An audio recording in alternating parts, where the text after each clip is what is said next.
Buenas tardes todos. Good afternoon, good evening, good morning, depending on where you're at when you're watching this. Welcome to En Casa con la Plaza. This is La Plaza de Cultura y Artes, almost daily, 3 times a week at least, sometimes 4. Conversations, presentations, performances, and demonstrations from our home to yours. Today I'm at La Plaza de Cultura y Artes, right across from Olvera Street. It's a pretty empty place right now. We're missing all of you, but hopefully soon we'll be back. You'll be back. We welcome you, those that are on Zoom. We have our chat feature, our quick Q&A. Feel free, ask questions, make comments. If you're on Facebook Live, if you're on Facebook, please, ask questions, make comments, start a watch party.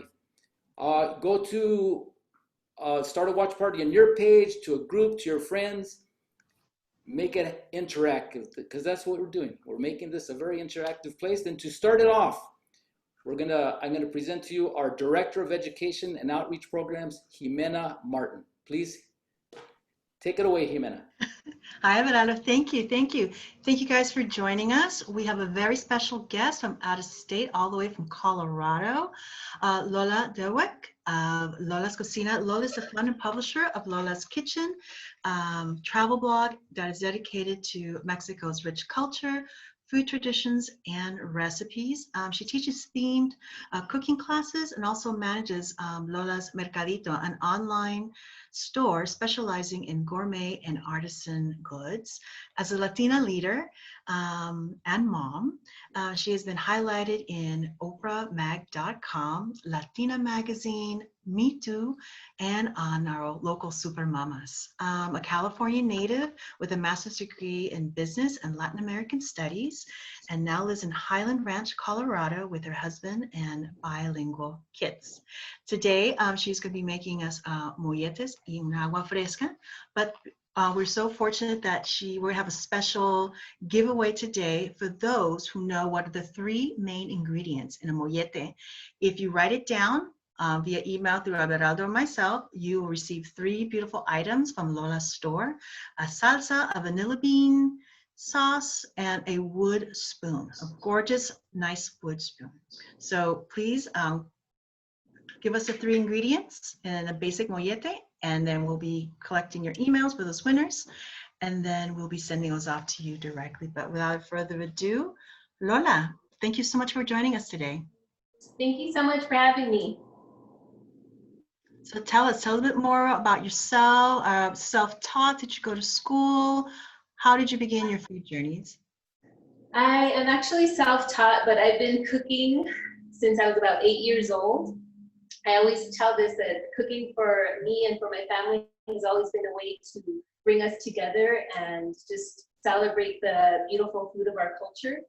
And I ended up going to business school, and as part of my thesis research, I worked with 5 different culinary instructors in Oaxaca, Mexico, which just solidified my love and my passion for Mexican food. And when I got back, I ended up launching my own series of cooking classes. And I started my blog back in 2013. And initially, it was just a way for me to share family recipes. First, it was a way for me to share family recipes with my own family. And then it kind of grew into something a lot bigger and served as the launching pad for me to start an actual business, where now I partner with different national food brands to develop recipes for them. It also allowed me to launch my online shop, where I import a lot of different products from the different artists in Mexico who make them. And I started making my own products, like my salsas and my jams and sugars with ingredients that are primarily from Mexico. So yeah, it started up as a kind of passion project and ended up turning into a business, which I'm really fortunate, because I don't think a lot of people are able to channel their passions into businesses. And I really, when people ask me what I would do for my dream job, I actually really love what I do, and I feel that I'm doing my dream job right now. That's awesome. No, it's wonderful to be able to work with your passions. So please tell us how we're going to start off today's class. Okay, so what I have here is a lot of different ingredients spread out on this counter. And we're going to be making molletes, which, if anyone is not familiar with molletes, we make them with Mexican bread known as either teleras or bolillos. And I ended up finding this. I live about 25 minutes from downtown Denver, so it's a bit of a drive for me to go to any of the Mexican grocery stores. But I was shopping online and I actually found these. They're made by the La Brea Bakery, so it's their version of teleras. If you don't have access to bolillos or teleras, you can always use French bread or French rolls or hoagie bread, hoagie rolls. Or you could just improvise with whatever you have. As long as you have a nice bread base, I think that's totally fine. And then I already made my refried beans because it would take too long for me to make the beans. But just to give you a little tip, I live here at really high altitude, so it takes a long time for my beans to cook. And for any of you who make beans at home, you know, you kind of have to keep an eye on your pot so that the water doesn't evaporate to nothing. So what I do is I make my beans in the crock pot. I started them overnight and I just set it at low for 10 hours. I put 2 cups of beans, 10 cups of water, which it sounds like a lot, but it actually evaporated almost, not completely, but to the perfect amount. So 2 cups of beans, 10 cups of water, and then I add a whole onion cut up and a whole head of garlic. So I let that, and then I salt, however much salt. I know some people have restrictions with that. I put 2 tablespoons, which sounds like a lot, but you're also using 10 cups of water, and they came out perfect. And then Hola? I just, So so with salt, without, I know like for some reason someone told me not to salt my beans, and so Yes. help me out. Can you help me out here? my mom actually just told me that when I told her I made it in the crock pot. She said, you're not supposed to salt the beans until halfway through, otherwise they get hard. And I said, I think it's different with the crock pot because they cook so slowly that they come out really tender either way. It might be different. I don't cook my beans ever on the stove because one time I attempted it here in Colorado. I literally cooked them for over 10 hours. Even the next day, I started my stove again. I'm like, these beans have to get soft, and they never got soft. And I don't know if it's because they were old or if I was just doing something wrong. I've never had that happen to me. I know how to cook beans, but now the easiest way for me, and I think for anyone who is busy and doesn't want to think about burning anything, just put them in a crock pot. It's so easy and they come out so flavorful and soft. I agree. That's how I make mine, and I leave it overnight. So in the morning, the house smells like fresh cooked beans. So good, yes. And I make a big batch, and then what I do is then I just make in little 2-cup containers, and I put them in the freezer. And so when I ask my daughter, do you want some beans tonight? Take them out, they freeze beautifully, and they're there. But the crock pot has now become my friend. And yes, I feel like my great grandma Mackie, she always had frozen beans in her freezer. So that what I do, I put them actually in a Ziploc bag and I flatten them on a small baking sheet so that when they freeze, they're nice and flat and you can kind of fit a few more in your freezer. But so I have the molletes, I have the potatoes, I have the beans, and then I have Queso Oaxaca, which if you can't find Queso Oaxaca, you can use any white melting cheese. You can use Monterey Jack or mozzarella. And then I have some chorizo here, and I'll show you. I get kind of fun. I like fun garnishes and colorful garnishes that actually taste good, not just look cute. So I have red cabbage and radishes, and then I love avocados on everything. And typically, the molletes I've had in Mexico are usually just beans, cheese, and a really good pico de gallo salsa. But I had a salsa in my fridge that I had already made with the same ingredients as pico de gallo, but I boiled and blended them. And then I have, of course, my own salsa, which is really good on everything. And so those are the ingredients for the molletes. I'm going to go over some of the natural sugars you can use for your aguas. And then I have the strawberries for our strawberry agua fresca. And we're going to get started with our potatoes first, because I think one of the intimidating parts about cooking for a lot of people who aren't super comfortable in the kitchen is knowing when things need to be, like what you start first so that everything's ready at the same time. And I know that the potatoes take the longest to cook, so I'm going to go ahead and put those on the stove so that we can get cracking on some of the other stuff. I already chopped the potatoes, and I like to chop them for these into little, maybe 1 centimeter by 1 centimeter cubes. And I just saved one potato just to show you how I cut them. I usually will cut the potato into 4 long ovals. And I'm showing you only because I was in a cooking class with my son this week, and I told him, oh, just cut the cucumber in half and then in half again. And that can mean something completely different based on, you know, who's listening. So So I cut it like this first, and then similar, kind of the way you cut it into, make French fries into 3 long strips, like this, and then into the little cubes from that point. Do you have a preference of potato, Lola? For these, I like to use just the russet potato because they stay nice and firm, they hold their shape, and I just like the way they cook. Another thing that I like to do is I soak them, when I peel them, I put them in a big bowl of water so that they don't get frayed. And after I chop them, I put them in a fresh bowl of water. So again, so they don't get gray, but I like to put them in the refrigerator as well, because I feel like when they get cold, when they're cold in the water, they actually fry a lot better. I don't know if that's in my head or if I learned that somewhere. So then let me just drain the water quickly. And some people, when they make the papas con chorizo, this is not, typically you wouldn't find the papas con chorizo on a molleta, but I love this combination. It's like everything I love in breakfast in one bite. And some people will start, especially when when people are making pork chorizo, they'll cook the pork chorizo first because it takes longer to cook well. But I use beef chorizo, so I start my potatoes first because it cooks a lot quicker and I don't want the chorizo to burn. I'm just gonna put this on the stove. And you drain all the water so that it doesn't cause a house fire. I already had my oil really hot so you can hear it start to sizzling. Start to sizzle rather. That's one other tip when you're making your papas, you always want the oil to be super hot. So my potatoes are on the stove. I'm gonna not move them for a while, maybe 5 minutes, we'll test them again. And while those are cooking, we can get started on my agua fresca. So the main ingredients in agua fresca, and any agua fresca is going to be water. And I typically start with about 4 to 5 cups of water with all of my aguas. I think it's pretty safe to start with that amount. And then I have 1 pound of strawberries. And all you do is, people are always amazed at how easy it is to make agua. So I'm going to add these. And then from this point, this is where you pick which sweetener you want to use. I think for this one, I'm going to use, I'm just going to use agave for this one. So I'll go over the natural sweeteners right now too.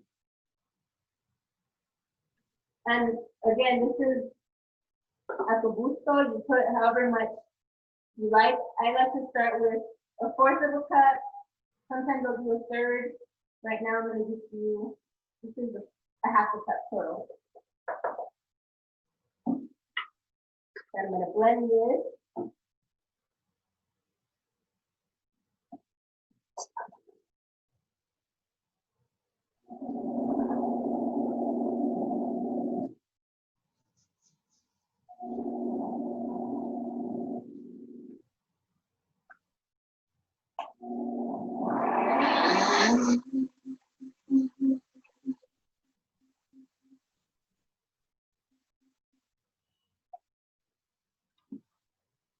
So after you blend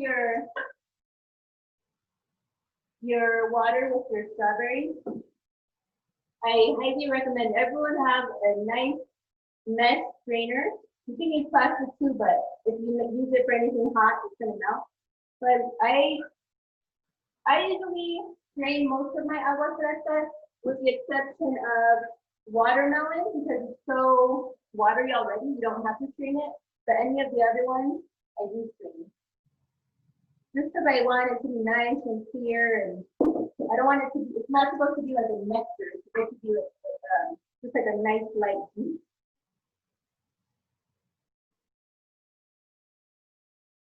So then you strain it.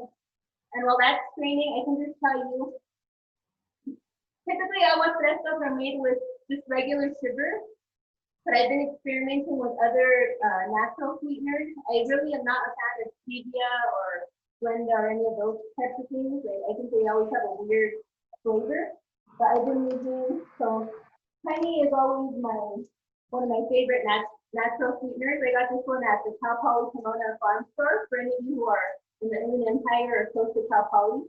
They have a really beautiful farm store with products that they grow or that they source locally. So that's honey. If you are going to use sugar, I like to get organic cane sugar, which is less processed than the really white sugar.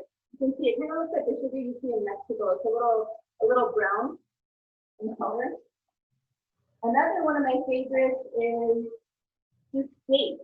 I get the pitted dates from Costco, so you don't have to worry about chopping up a big stick in the blender if you're blending it with something. And these are always really good in aguas. I love it with my agua de avena. This is another form of agave, but I've infused it with some Mexican vanilla beans. And this is really good in teas and coffee. So this is a dark one, and you can see it's different from this one that's a little lighter.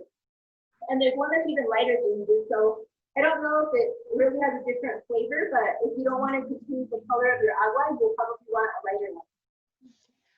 And one thing that here's a coconut sugar that I think is really good with more milky types of aguas or smoothies.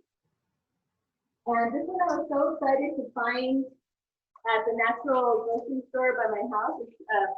I don't know if any of you have ever worked with panela. It's impossible to freeze, the Mexican cone sugar. But this is panela and it's already ground up into small pieces. So it's really good to use anything, to use for anything that you use sugar. Lola? Yes. Lola, for those who are maybe watching their carbs, but still, we can still use stevia or other alternatives just to maintain the diet, correct? Excuse me? As for those who are diabetic or watching their carbohydrates, they can still use stevia and the other alternatives into this recipe, no? But I think if you're worried about the glycemic index, the best alternative, the best natural sweetener is going to be agave because it's a slow release, so it doesn't spike your sugar levels like regular sugar or even honey would. So yeah, I mean, you can, people who have issues with diabetes, obviously you want to use the least amount of sugar possible. But if you're going to use anything, use what you know works for your body. And if you're going to use any of these, I would recommend the agave. Okay, and we just have another question from Nadia Tapia. She's asking, saying, can you make your own simple syrup?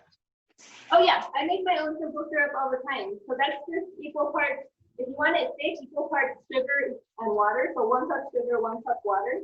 And if you want it to be a little thinner, you can do 1.5 cups or 2 cups water to 1 cup of sugar. But yes, that's always a great, it blends really nicely when you do that. Gonna dump the pulp here. And for your pulp, you can always just, if you have a garden, throw it into your garden and throw it into your compost bin because it provides a lot of nutrients for your plants outside if you have a yard. So here's this. This agua is pretty much ready.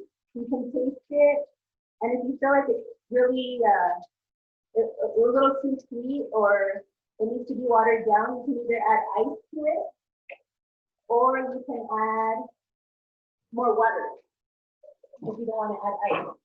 Lola? Yes. Lola, we're having a little problems hearing you. Could you be so kind, maybe speak a little bit, speak to the camera, maybe? Yes. Do you want me to put my earbuds on so you can hear me from here? We can give it a try just so folks aren't able to hear you. So maybe when instead of speaking down, maybe look towards the camera. That's what I'm thinking. Can you hear me now? Yes. Okay, I look a little funny, but I figured with the potatoes, it's gonna get loud in here. So the potatoes are already getting nice and golden.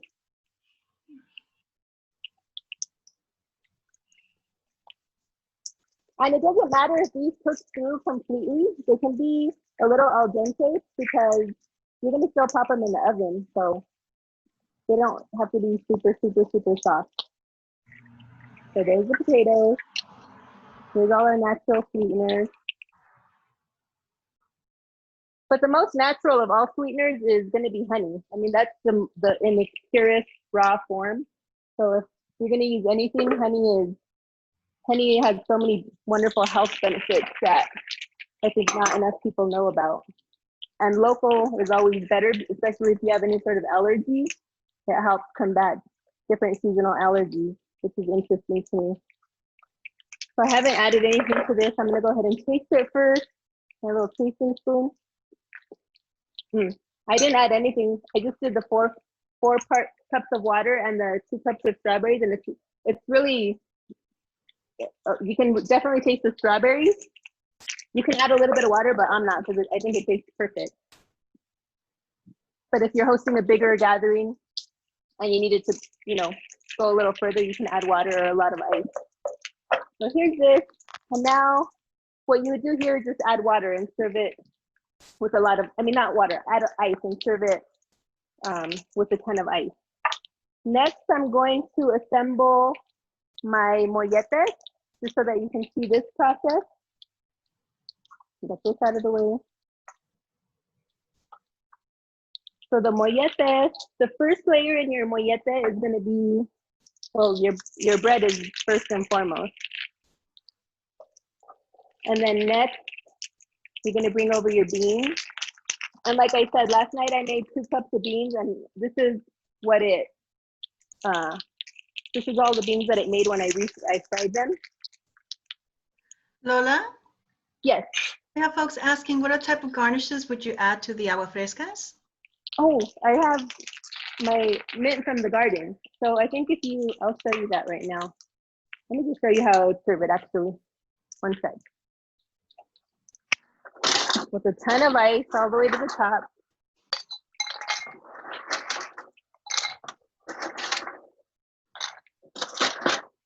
Because I might get thirsty while I'm teaching. You can see it's nice and rich in color, but it's not thick like a nectar would be. So one of my favorite garnishes. Uh-huh. Besides the garnishes, can we make it into an adult drink as well? Oh, of course. You can add tequila. You can add a little bit of sparkling water and tequila. You can add vodka. Yes, of course. And any agua fresca is delicious as an adult beverage. So it can be kid friendly and adult friendly. So yeah, I have a bunch of mint in my garden, so I just added that over here. Beautiful. And then, or you can add basil if you have edible flowers. I love edible flowers on everything. So there's your agua. And now the molletes. Yeah, these are kind of funky molletes because they're not from the Mexican grocery store. So I've never seen them in this state, but you get the idea. You can always improvise with your bread. And then you're gonna get your beans. And what I did, I told you I cooked these beans with a whole onion and a whole head of garlic. I just peeled and smashed the garlic and then peeled the onion and cut it into 4s. And when I put them to cook, I threw everything in, mashed the onion and the garlic just because it infuses even more flavor. But if you want to add even more layers of flavor, you can saute another maybe half onion in your pan before you add the beans that you just cooked in the pot. You can add chorizo to it. You can add cilantro, tomato, and kind of saute all that together. That's really good too. But I want to keep it simple because the potatoes and the chorizo already have a ton of flavor. Lola. Yes. You know, we're talking about, the origins of the mollete, and other communities have, like the Brits have their beans on toast. We have a person, yes. Campos, is saying, is the mollete what some call a Mexican pizza? Never had one. I've heard people call the tlayuda the Mexican pizza, which I'm not really a fan of giving Mexican dishes American names or Italian names or anything. A mollete is more of I guess, for people to understand, an open-faced sandwich that's made with beans and cheese, and then whatever else you want to put on top. Because it's not like a torta where you put the 2 sides together. You just serve it once it's out of the oven with the beans and with the cheese. And then if you don't have, so here's your Queso Oaxaca. If you don't, like I said, if you don't have Queso Oaxaca, I shredded it. But if you don't have this, and you're using another melting cheese, you just want to slice it really thinly and cover the beans with it. You don't want to put super thick slices on it. So I'm assembling this, and this goes in the oven for about 5 minutes. And if you want to get that nice little charred look on top, you can, the last 60 seconds, you can turn it up to broil, but just be careful because it can burn literally in 10 seconds if you do that. So just to be on the safe side, you can heat them in the oven for about 5 minutes at 400 or until your beans, your cheese is nice and melted and your bread is nice and toasty. Like this. Lola, while you're putting it all together there, we actually have some folks calling in or watching us all the way from Florida. Oh, awesome. Yeah, so we're doing a call out to see where everybody's watching us for today. Oh, we have some family in Florida. I wonder if it's them. Florida, we have Las Vegas, Los Angeles, Santa Ana. Oh, yay. That sounds like my Denver. family. My sister's in Vegas. I have family in Orange County. Okay, I'm gonna set the timer because I will forget if I don't. Okay. So now I'm gonna move on to the potatoes. They look like they've cooked.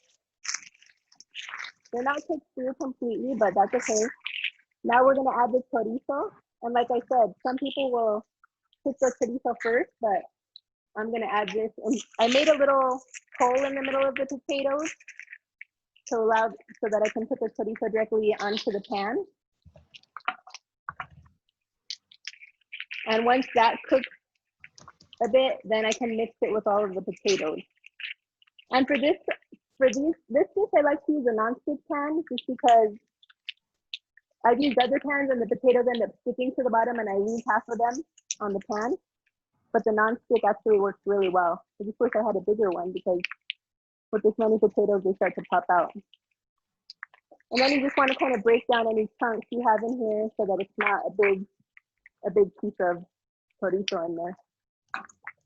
And I also like to cook my beans. If you have a cast iron pan, I love to cook my beans, fry them in there.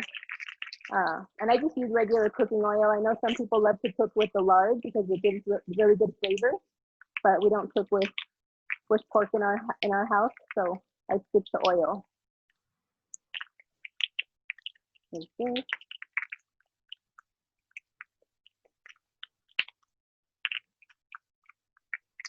Yeah, Lola, we got people from San Dimas, Michigan, Denver, Pomona. I think everybody has their own mollete somewhere or the other. Like we were saying about the Brits with beans on toast. Someone made a comparison to the Italians like bruschetta, bread with yes. beans on top. We have our mollete. Yeah, it does remind me, or kind of like it's not that similar, but kind of how everyone here is obsessed with avocado toast.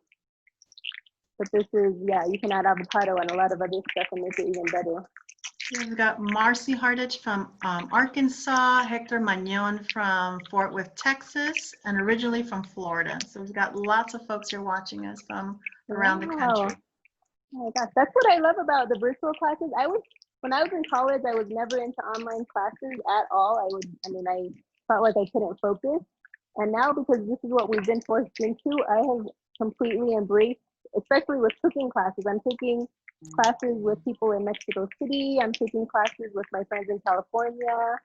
So, and people who have never been able to take my classes here in Colorado because they live in other states are finally able to tune in and get a glimpse of Lola's Cocina finally. Well, tell us more what classes, while you're cooking the potatoes, what classes are you offering, upcoming, and also a bit more about your little shop, your online shop? Oh yes, so upcoming classes, I haven't scheduled any yet because I have to schedule those all around my husband's work schedule, but I'm going to be teaching some in the fall. One that I have a lot of requests for is kind of Mexican inspired baby food, which I've never really, I never bought baby foods for my kids and I never bought boxed cereals or any of that stuff. I just wasn't a fan of any of that. I'm going to teach one for new moms or moms with toddlers who want to learn to make more natural foods for their kids. And the stuff that I make for my daughter is actually, my son even eats it and he's 6 years old and it's not like I'll make them their own apple sauces and just different foods like that. So that's going to be one. And then another one that I love making aguas frescas. I think that's always a fun one. But knowing how to make just a basic salsa, I think is so important, and so few people know how to make good salsas. So that's definitely going to be one of the first classes in the fall. And another one that a lot of people have expressed interest in is in flan. The flan is the one dessert that I've completely mastered because I'm not really good with many desserts, and I love making it. So I think that's going to be those are probably going to be the first 3 classes that I launch. And my Mercadito, that started a few years after I started the blog. And when I look over my blog business plan, which I had to write out in one of my classes, I think that writing everything out in terms of what I wanted, how I wanted my blog to work and what I wanted it to lead to ended up coming to fruition. So I did specify that I wanted to start an online shop and eventually launch my own line of goods. And I did that the year, actually, I started selling my products about 2 weeks after my son was born, which was really tough, but I grew it more recently in the past, I would say 2 years. And it's just been really, really well received, but it's been hard as a one-woman operation with 2 children, it's been hard to maintain my inventory of stock because when I restock my salsa, it sells out typically in a month. And I've been sold out for the past 6 months. And I literally just stocked up. So the molletes, you can see, I am going to put it on broil just for 60 seconds so that it has that nice, pretty look. Let's see.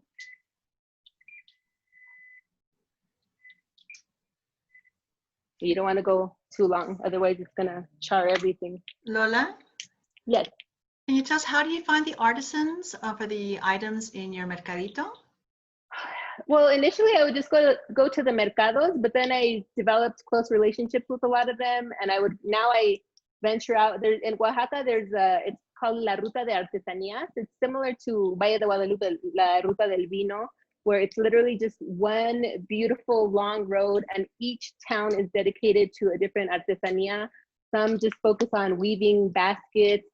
Some focus on making beautiful table runners and just the family that I work with to make my camera straps, they use the back loom, which they connect to a tree. And so I just get out to the towns and meet a lot of the people, typically in the city of Oaxaca. And then from that contact, I'll go out to the towns and meet the people directly. Let me just get the molletes out so I can show you the final assembly. And the interesting thing about that is we're all connected now via WhatsApp. But if you are looking to work with people in different countries, you not only have to have, all of them that I work with have access to technology. So we're in communication via WhatsApp. I send them different things that I need, and they gave me the quote. But the payment is what's the challenge. It's hard to make payments to people in other countries. But everyone I've ever worked with, they always make whatever it is that I order from them, and then when I get there, which I'm typically there in the summer around these times, they allow me to pay cash in person. I wish I could pay them up front, which I think in the future I probably should just pay for them to get started on some of the bigger projects that I have, and then get them once I see them. But so far, that's been the process that works for us. So you can see that. Yeah, Zoom has been amazing because here we are in your kitchen. I know, exactly. And we're going to this is one of the inaugural classes because I actually redid my kitchen around December because I wanted it to be more functional for cooking classes. And I haven't had one live class because we're not hosting anything live in my kitchen anytime soon. But I'm so glad that people are able to join me virtually at least. So you can see the molletes. The cheese is nice, and I didn't toast it as much because I was worried I was going to burn it live on camera. But the cheese is nice and melted.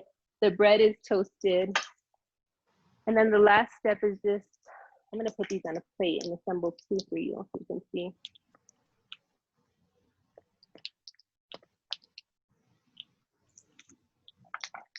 So this is your basic mollete with pico de gallo, the cheese and the beans. But then this is my version of the mollete, which has everything. Might as well just put an egg on top too. Make it a full breakfast platter. Lola, And if you, folks are asking, is your family from Oaxaca?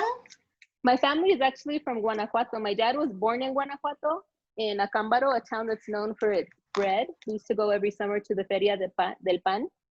And my mom's family is from Zacatecas and Michoacan, but she was born in California, in LA.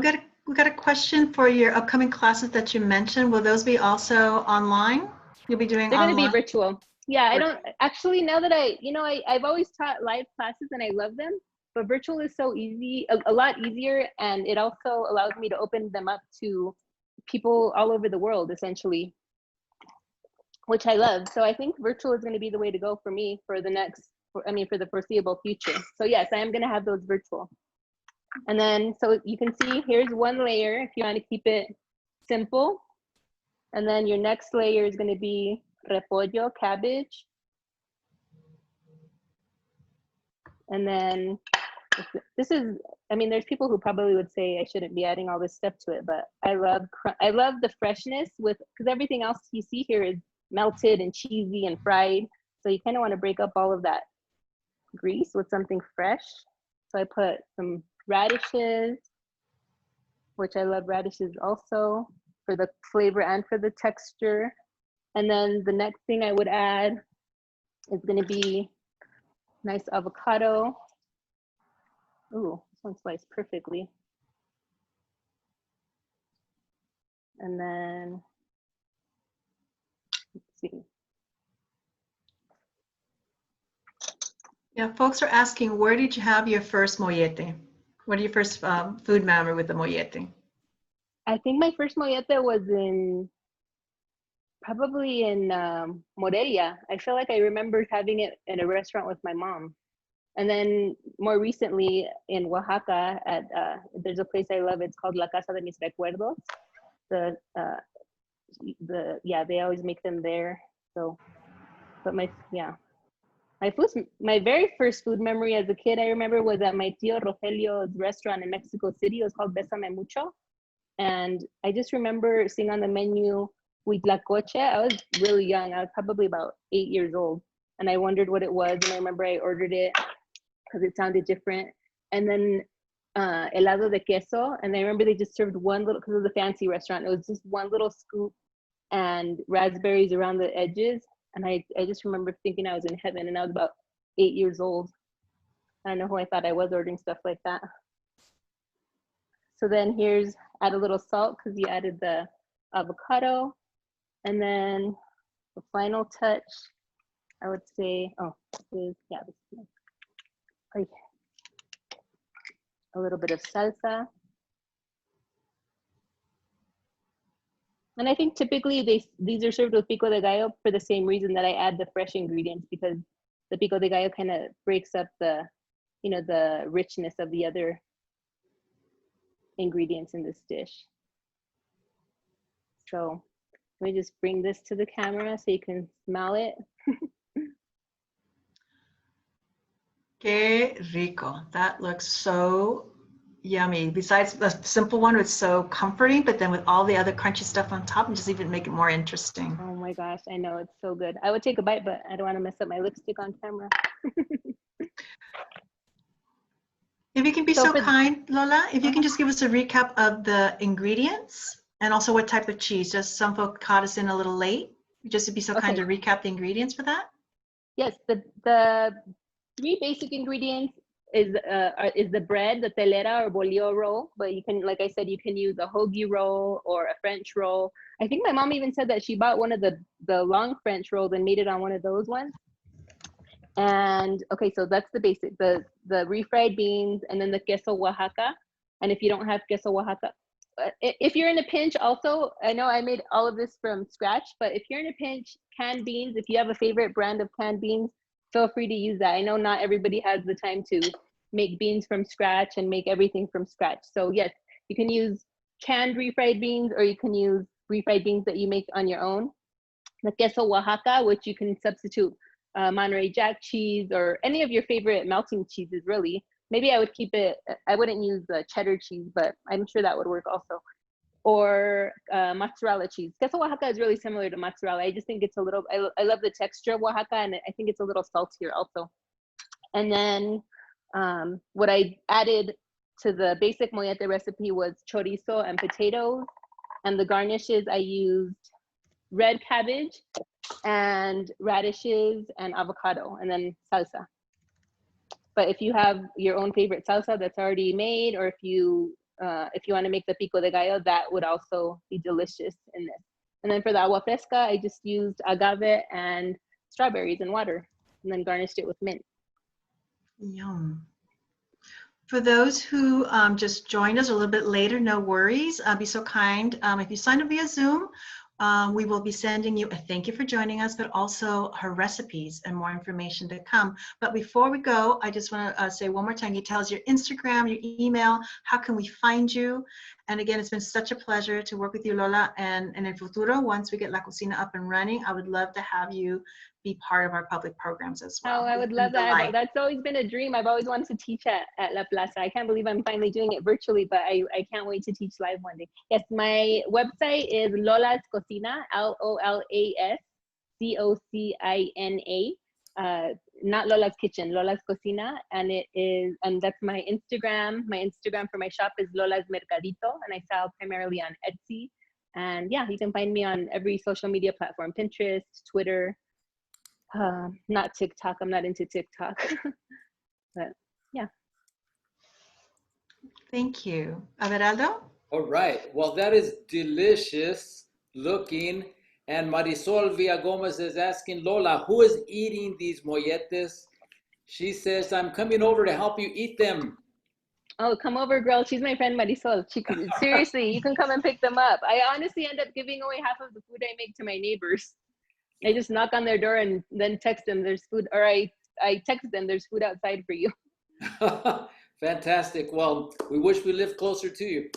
I guess you asked, what's your next lesson? Nadia Tapia is voting for salsa making and flan. Ooh, perfect. Yes, those are definitely on the calendar. All right. Well, I'd like to thank you on behalf of La Plaza, En Casa con La Plaza, and all the viewers. We had people from pretty much everywhere, Portland, from San Bernardino, Orange County, people that have joined us for the first time, people that this is their repeated views, because you know on Monday we have En Casa con La Plaza Cocina. So let me just tell you what's going to happen in the next few days. On Wednesday we have Dr. Gloria Arjona, a lecturer, entertainer, and author. She's going to do a presentation of her book on Jose Guadalupe Posada, his literary calaveras. On Friday, Dan Guerrero returns with his happy hour with a special iconic guest, Edward James Olmos. So that's on Friday at 7 o'clock. And then next week, on Monday, Margaritas y Palomas with Maite Gomez Rejon, returning from Art Bites. Again, thank you to our viewers who are here for tuning in. If you're enjoying our En Casa sessions, you could join us as a member of La Plaza. Our members make these programs possible. There's a little fee to become a member, or you can make a one-time donation, and I'll go ahead and put the links on our chat and on our Facebook. We'd like to thank our sponsors, SoCal Gas and California Humanities and the National Endowment for the Humanities, as part of the Coronavirus Aid, Relief, and Economic Securities CARES Act of 2020. It's unfortunate the times that we're living in, but we're fortunate in that we have the arts, we have music, and we have food to comfort, to inspire, and to really entertain us during these times. If you didn't catch the entire presentation, you could catch us on our Facebook page at La Plaza LA, on our YouTube at La Plaza LA, or on our website, laplazala.org. Excuse me. Let's see. And all of our 40 plus, nearly 50 sessions are all online. And please come back next Wednesday, come back Friday, come back Monday, and you could schedule your viewing times by going onto our website and clicking on our Zoom session icon there, and you'll be able to join us en Casa con la Plaza. So thank you very much, Lola. It's a pleasure meeting Thank you. you. This was so fun. Thank you. And Jimena, we'll see you next week. Gracias a ustedes. Thank you for joining us. Thank you, Averado. All right. Adiós a todos. Adios.